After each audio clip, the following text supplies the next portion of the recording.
দেখছেন কলকাতা টিভি, আপনাদের সঙ্গে এই মুহূর্তে রয়েছে আমি অভিক। শুরু করছি জেলার সারাদিন। আর যে খবর দিয়ে অবশ্যই শুরু করতে হচ্ছে আরজিকর হাসপাতালে সেখানেই তরুণী চিকিৎসকের মৃত্যুর ঘটনায় ইতিমধ্যেই অভিযুক্ত সঞ্জয় রায়, তাকে গ্রেফতার করেছে পুলিশ। আর এই সঞ্জয় রায় কলকাতা পুলিশের হোমগার্ডের সিভিক ভলেন্টিয়ার ছিল, এমনটাই কিন্তু সূত্র মারফত খবর পাওয়া যাচ্ছে যে কলকাতা পুলিশের হোমগার্ডের সিভিক ভলেন্টিয়ার ছিল সঞ্জয় রায়। প্রথমে বিপর্যয় মোকাবিলা বাহিনীতে সিভিক ভলেন্টিয়ার ছিল, তারপর পুলিশ ওয়েলফেয়ারের সঙ্গে যুক্ত হয়েছিল। রিয়া মাঝি আমাদের সঙ্গে এই মুহূর্তে টেলিফোনে রয়েছেন প্রতিনিধি, আরো বিস্তারিত জানবো। রিয়া, একের পর এক জিজ্ঞাসাবাদ করে নয়া নয়া তথ্য সামনে উঠে আসছে আরজিকরের ঘটনায়। এবার যেমনটা জানা যাচ্ছে যে কলকাতা পুলিশের হোমগার্ডের সিভিক ভলেন্টিয়ার ছিল এই অভিযুক্ত সঞ্জয় রায়। আর কি তথ্য পাচ্ছ? একদমই তোমাকে জানিয়ে রাখবো যে কলকাতা পুলিশের হোমগার্ডের সিভিক ভলেন্টিয়ার ছিল এই সঞ্জয় রায়, এবং প্রথমে সে ডিএমজিতে অর্থাৎ ডিজাস্টার ম্যানেজমেন্ট যে গ্রুপ রয়েছে সেখানে সিভিক ভলেন্টিয়ার হিসেবে তার প্রথমে রিক্রুট হয় এবং তারপর ওয়েলফেয়ারের সঙ্গে যুক্ত হয়, অর্থাৎ কলকাতা পুলিশের ওয়েলফেয়ার সেই ওয়েলফেয়ারের সঙ্গে যুক্ত হয় বলে এমনটাই সূত্র মারফত জানা যাচ্ছে। এবং তারপর থেকে তারপরে সে আসে হোমগার্ডে সিভিক ভলেন্টিয়ার হিসেবে আসে, কিন্তু ওয়েলফেয়ারের সঙ্গে যুক্ত রয়েছে বলেই এমন তথ্য দিয়েই কিন্তু এই ভুল তথ্য দিয়ে এই দোহাই দেখিয়েই কিন্তু 4th ব্যাটালিয়নে এমনটাই পুলিশ সূত্রে জানা গিয়েছে ইতিমধ্যেই যে সঞ্জয় রায় অর্থাৎ এই যে মূল অভিযুক্ত এবং একটা হিনিয়াস ক্রাইমের সঙ্গে যুক্ত এই সঞ্জয় রায়, তার কিন্তু যে প্রফেশনাল ব্যাকগ্রাউন্ড, সেই প্রফেশনাল ব্যাকগ্রাউন্ডেও দেখা যাচ্ছে সেখানেও তার মিথ্যে এবং সেই মিথ্যে দোয়াই দিয়েই 4th ব্যাটালিয়নে থাকতো। এবং গতকালকে এই 4th ব্যাটালিয়ন থেকেই কিন্তু তাকে তুলে আনা হয় অ্যাডমিনিস্ট্রেটিভ বিল্ডিং এবং সেখানে দীর্ঘবাদের পর তাকে গ্রেফতার করে। বেশ, রিয়া তুমি আমাদের সঙ্গে থাকো, আমাদের সঙ্গে টেলিফোনে রয়েছেন প্রতিনিধি রিয়া মাঝি। তবে যে খবর দিকে নজর রাখবো যে প্রথমে ধর্ষণ, তারপরে তাকে খুন করা হয়, তারপর ফের ধর্ষণ করা হয় তাকে। আরজিকরের ঘটনায় চাঞ্চল্যকর তথ্য সামনে উঠে আসছে, যেখানে অভিযুক্ত সঞ্জয় সে মদ্যপ অবস্থায় ছিল, তারপরেই সেই ঘটনা ঘটিয়েছে বলে জানা যাচ্ছে। আমরা এই নিয়ে আরো কথা বলবো। রিয়া মাঝি আমাদের সঙ্গে টেলিফোনে রয়েছেন প্রতিনিধি। রিয়া, যেমনটা জানা যাচ্ছে যে মদ্যপ অবস্থায় ছিল অভিযুক্ত সঞ্জয় এবং তারপরে প্রথমে সে ধর্ষণ করে, তারপর খুন করে, তারপর ফের ওই তরুণীকে ধর্ষণ করেছিল সে। কি জানা যাচ্ছে? দেখো, হিনিয়াস ক্রাইম, আমি বারবার যেটা বলছি হিনিয়াস ক্রাইম, কারণ হচ্ছে কলকাতা পুলিশ এই হিনিয়াস ক্রাইমের কথা কিন্তু বারবার উল্লেখ করছে এবং কলকাতার পুলিশ কমিশনার তিনিও কিন্তু এই ওয়ার্ডটাকে ইউজ করেছে। এবং কেন বলা হচ্ছে এই বিষয়টা? প্রথমত তো এই ব্যক্তি মদ্যপ অবস্থায় এসেছিল এবং এই তরুণী এই ডাক্তার পড়ুয়া সেখানে ঘুমাচ্ছিল, এই ঘুমন্ত অবস্থাতেই তাকে সেক্সুয়াল অ্যাসল্ট করা হয় এবং তারপরেই যেটা দেখা যায় যে তাকে এই তার সেক্সুয়াল অ্যাসল্টের পর তাকে সে যখন ঘুম থেকে উঠে যায় বা সে যখন রেজিস্ট করে, সে যখন পুরো বিষয়টা বুঝতে পারে, সেই সময় যে সে যখন রেজিস্ট করে তার মুখ চেপে ধরা হয় এবং মুখ চেপে ধরার পরেই কিন্তু যেটা দেখা যায় তার গলা টিপে ধরা হয় এবং সেই কারণের জন্য গলার যে নলির যে হাড়, সেই হাড় কিন্তু ভেঙে যায় এবং মুখ যে যখন চেপে ধরা হয় এতটাই সেটা জোর ছিল যে নাক কিন্তু রীতিমতো ড্যামেজ হয়ে যায়। নিঃশ্বাস নেওয়ার যে জায়গাটা, সেই নিঃশ্বাস নিতে কিন্তু সে আর পারে না, টোটালি কিন্তু ব্লক হয়ে যায় নাক।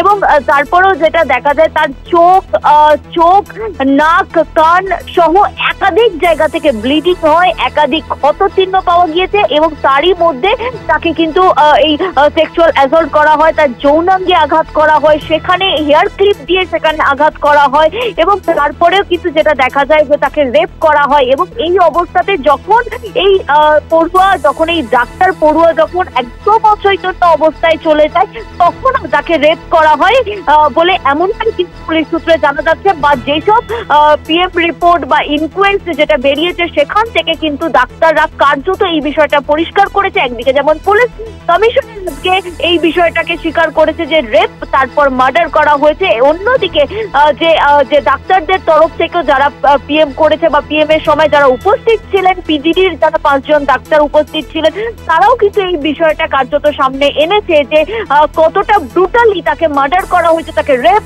তারপরে মার্ডার, তারপরে আনকনসিয়াস হয়ে যাওয়ার সময় ও আনকনসিয়াস হয়ে সে যখন পড়ে যায় সেই সময়ও তাকে রেপ করা হয়েছে বলে এমনটাই সেই ডাক্তারদের সূত্র মারফত আমরা জানতে পারছি। বেশ, ধন্যবাদ তোমায় রিয়া মাঝি, আমাদের সঙ্গে এই মুহূর্তে টেলিফোনে ছিলেন প্রতিনিধি।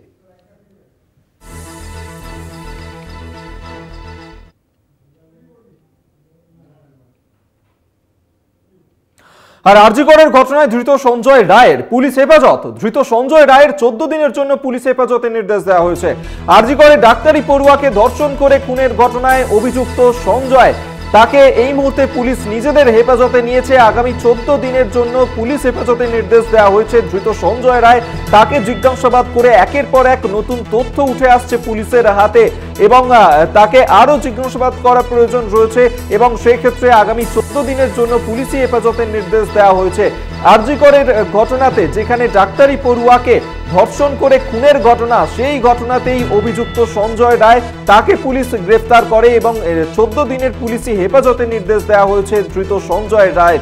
আর একের পর এক তথ্য উঠে আসছে সঞ্জয় রায়, তাকে জিজ্ঞাসাবাদ করে রাতভর তদন্ত চালানো হয়েছিল কলকাতা পুলিশের তরফে এবং গ্রেফতার করা হয়েছে অভিযুক্ত সঞ্জয় রায়কে।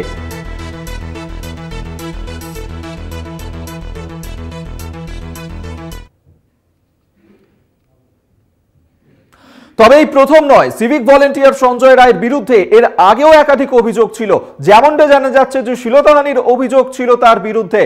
শুধু তাই নয়, স্ত্রীকে মারধর করারও অভিযোগ ছিল এই সঞ্জয় রায়ের বিরুদ্ধে। স্ত্রীকে মারধর করার অভিযোগে ট্যাংরা থানায় নালিশও জানানো হয়েছিল।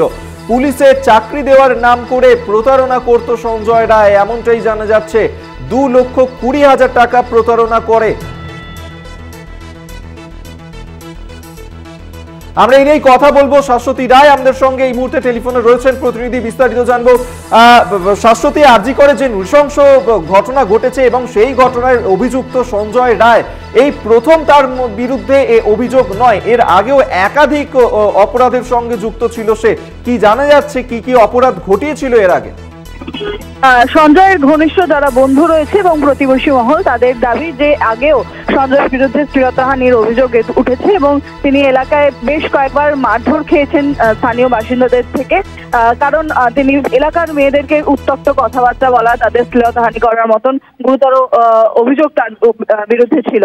এছাড়াও আরো একটি বিষয় সামনে এসেছে যে তার একাধিক বৈবাহিক সম্পর্ক ছিল। সেখান থেকে দাঁড়িয়ে তার স্ত্রীকে মারধরের অভিযোগ তার বিরুদ্ধে উঠেছিল বেশ কয়েকবার এবং সেখান থেকে ট্যাংরা থানাতে তার বিরুদ্ধে নালিশ জানানো হয়েছে স্ত্রীর পরিবারের তরফ থেকে। এই অভিযোগগুলো সবটাই স্থানীয় বাসিন্দাদের এবং সঞ্জয়ের বন্ধু যারা রয়েছে এলাকায় তাদের তরফ থেকে জানানো হচ্ছে, তারাই সেই অভিযোগ করছে। তবে যেমনটা সেই তার সঞ্জয়ের ঘনিষ্ঠ যে বন্ধুরা রয়েছে তারা যেমনটা বলছে যে এলাকায় কারোর সঙ্গেই তার সেই অর্থে সখ্যতা ছিল না, তবে বেশ কয়েকজনের সঙ্গে তিনি ঘনিষ্ঠতা বজায় রাখতেন এবং তাদের থেকে টাকা নিয়ে তাদের প্রতারণার অভিযোগও তার বিরুদ্ধে রয়েছে। কনস্টেবলের চাকরি পাইয়ে নেওয়ার অভিযোগ রয়েছে তার বিরুদ্ধে। সেই প্রলোভন দেখিয়ে সে তার এক ঘনিষ্ঠ বন্ধুর থেকে প্রায় 2,20,000 টাকা নেয় এবং চাকরি দিতে না পারায় তিনি বলেন যে টাকা ফেরত না দিতে পারলেও তিনি তার বেশ কিছু সমস্যা বাড়ি ভাড়া সংক্রান্ত সেগুলোকে মিটিয়ে দেবেন। অর্থাৎ নিজের প্রভাব দেখানোর চেষ্টা করে সঞ্জয় এবং নিজেকে আম পুলিশের কর্তব্যরত কর্মী হিসেবে জানায় এবং সশস্ত্র বাহিনীতে কাজ করে সে এবং তার যথেষ্ট ক্ষমতা পুলিশের সেরকমই অভিব্যক্তি তার ছিল পাড়ায় এবং তিনি স্থানীয় বাসিন্দারাও জানতেন যে সে পুলিশে কনস্টেবল পদে কর্মরত। সে যে সিভিক ভলেন্টিয়ার সেই বিষয়ে কিন্তু কোনো সুস্পষ্ট ধারণা স্থানীয় বাসিন্দা এবং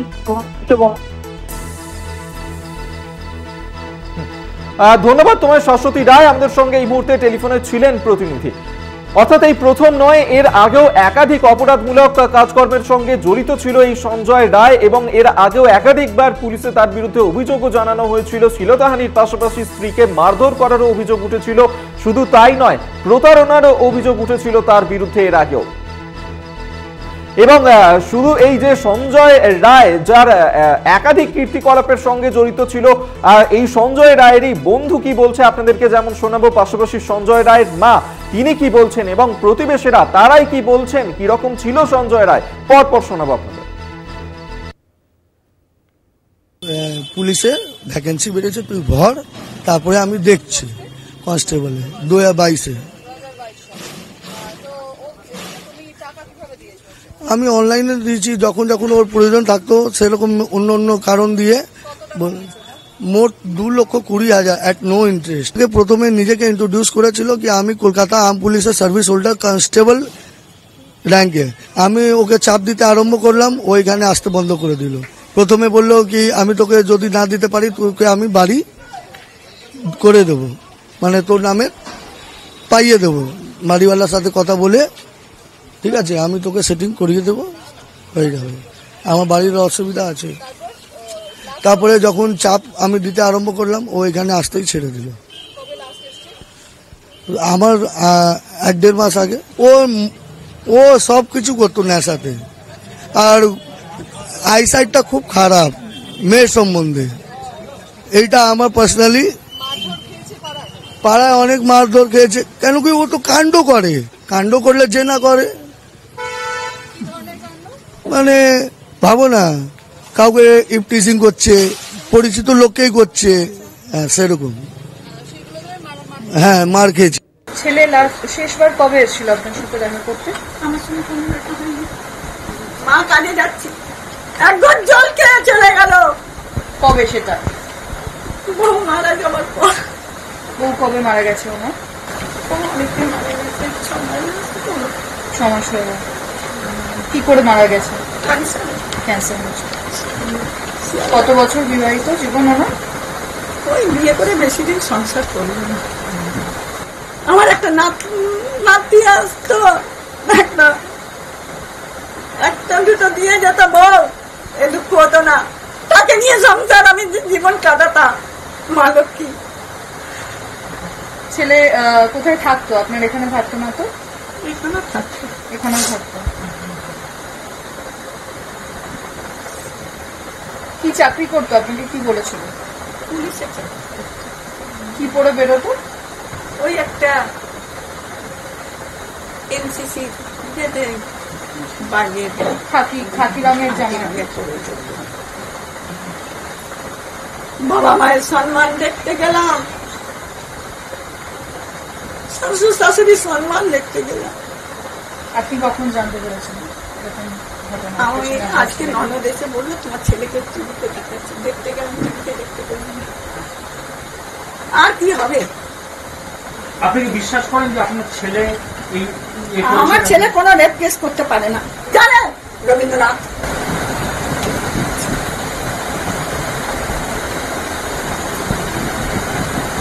কি বলবেন? আর কি বলবো? একটা মেয়ের জীবন চলে গেল এবং তিনি একজন চিকিৎসক। আপনি একজন মেয়ের হিসেবে কি বলবেন? কোন মেয়েটার জীবন চলে গেল? কত লোক কেউ কথা বলতো না। কেন? ছেলে ভালো না, ড্রিঙ্ক ফ্রিঙ্ক খেয়ে থাকতো, ঘরের ভিতরে যা করছে আমরা মুখ লাগতো না। 4টে বউ চলে গেল, 3টে বউ, তো তাহলে সম্পর্কটা ভাবো কেমন আছে। আর তারপরে হলো কি বাড়িতে কি হয় সেটা আমরা বলতে পারি না, বাড়িতে সবার বাড়িতে অশান্তি হয়, আর ওরা তো পুলিশের চাপ।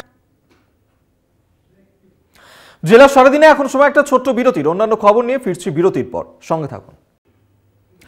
একদিকে যখন আরজি করে সেখানে তরুণী চিকিৎসক পড়ুয়া তার এই হত্যার ঘটনা নিয়ে রাজ্য রাজনীতি তোলপাড় হয়ে উঠেছে এবং সেই ঘটনাতেই এখানেও হবে এমনটাই কিন্তু হুমকি ভাতার হাসপাতালে সিভিক ভলেন্টিয়ার সুশান্ত রায়ের বিরুদ্ধেই অভিযোগ। মহিলা চিকিৎসককে হুমকি দেওয়ার অভিযোগ উঠেছে তার বিরুদ্ধে এবং প্রতিবাদে ভাতার থানার সামনে বিক্ষোভ দেখানো হয়। চন্দন সেনগুপ্ত আমাদের সঙ্গে এই মুহূর্তে টেলিফোনে রয়েছেন প্রতিনিধি, আমরা এই নিয়ে আরো কথা বলবো। চন্দন, আরজিকর হাসপাতালে সেখানে অভিযুক্ত সঞ্জয় রায় সেও সিভিক ভলেন্টিয়ার, যে ঘটনা সে ঘটিয়েছে, অন্যদিকে ভাতার হাসপাতাল সেখানেও একই ধরনের হুমকি উঠছে, কি জানা যাচ্ছে? অভিযোগ আরজিকর হাসপাতালে যে তরুণী চিকিৎসকের খুন, এই নিয়ে যখন রাজ্য রাজনীতির তোলপাড়, বিভিন্ন হাসপাতালে যখন কর্মবিরতি এবং বিক্ষোভ দেখানো চলছে, ঠিক সেই সময় উল্টো ছবি দেখলাম ভাতার থানায়। সেখানে কিন্তু ডাক্তাররা অভিযোগ করছেন, মারাত্মক অভিযোগ। গতকাল রাত্রে এক যে নার্স ছিল কর্তব্যরত, সেই কর্তব্যরত নার্সকে সরাসরি হুমকি দেয় সিভিক ভলেন্টিয়ার, বলে যে কলকাতা আরজিকরে যে ঘটনা ঘটেছে সেই ঘটনা এখানে ঘটিয়ে দেবো। বুঝতে পারছো, একজন সিভিক ভলেন্টিয়ার কতটা বারবারন্ত হলে এরকম বলতে পারে, হুমকি দিতে পারে।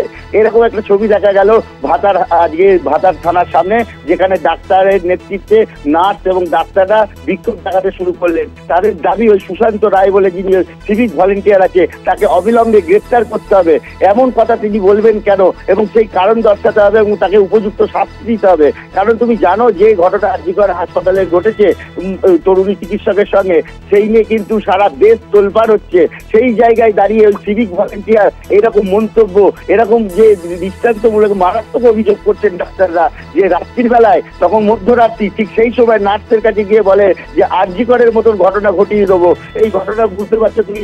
কিন্তু চন্দন, এখানে যে বিষয়টা তোমার কাছে জানতে চাইবো, কেন তিনি ওই চিকিৎসক তাকে এই ধরনের হুমকি দিলেন এবং ওই সিভিক ভলেন্টিয়ার তিনি হাসপাতালে গেলেনই বা কেন? দেখো, যেটা জানা যাচ্ছে ওই সিভিক ভলেন্টিয়ার যেমন কলকাতাতে যে ঘটনা ঘটেছিল অবাধ যাতায়াত, তেমনি হাসপাতালে এই কর্তব্যরত ছিল ওই ভলেন্টিয়ারও, সে অবাধ ভেতরে যাতায়াত করতো, সে গার্ডের কাজ করতো, সামনে ডিউটিতে ছিল, নাইট ডিউটিতে, এবং সে ভেতরে যখন যায় তখন সে তাকে নার্স বলে আপনি ভেতরে আসবেন না, আপনি বাইরে যান, বাইরে যান। বলেন না আমি দেখতে এসেছি। এই নিয়েই তর্কাতর্কি বিতর্ক বাঁধে এবং তারপরেই কিন্তু ওই হুমকি দেয় ওই সিভিক ভলেন্টিয়ার, এমনটাই কিন্তু অভিযোগ। চন্দন, একজন সিভিক ভলেন্টিয়ার, তার এই হাসপাতালে অবাধ যাতায়াত ছিল, হাসপাতাল কর্তৃপক্ষ তারা কিছু জানতো না?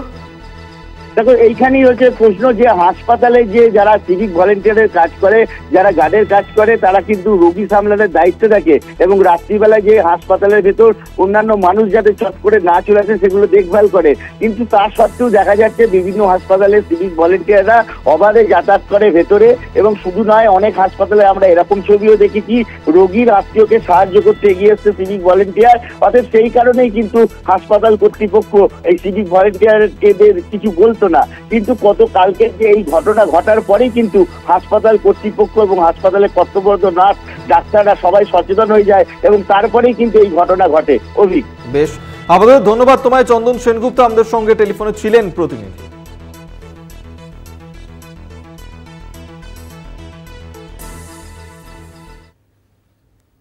গতকাল রাত্রিরে একজন মাতাল হচ্ছে যে সিভিক পুলিশ সুশান্ত রায়, সিভিক পুলিশ, তিনি এসে আমার মহিলা চিকিৎসককে বলেছেন আরজিকরে যা হয়েছে সেই ঘটনা আপনার সঙ্গে করে দেবো, এই বলে থ্রেট করেছেন, তাকে তার উপর চড়াও হওয়ার চেষ্টা করেছেন। এরপরে আর কোনো ক্ষোভ বাধা মানে না, অবিলম্বে হচ্ছে যে এখানকার পুলিশ প্রশাসন ওনাকে গ্রেপ্তার করতে হবে, ওনাকে বরখাস্ত করতে হবে এবং আমাদের চিকিৎসক এবং স্বাস্থ্যকর্মীদের নিরাপত্তা সুনিশ্চিত করবার জন্য যা যা করণীয় তাই করতে হবে।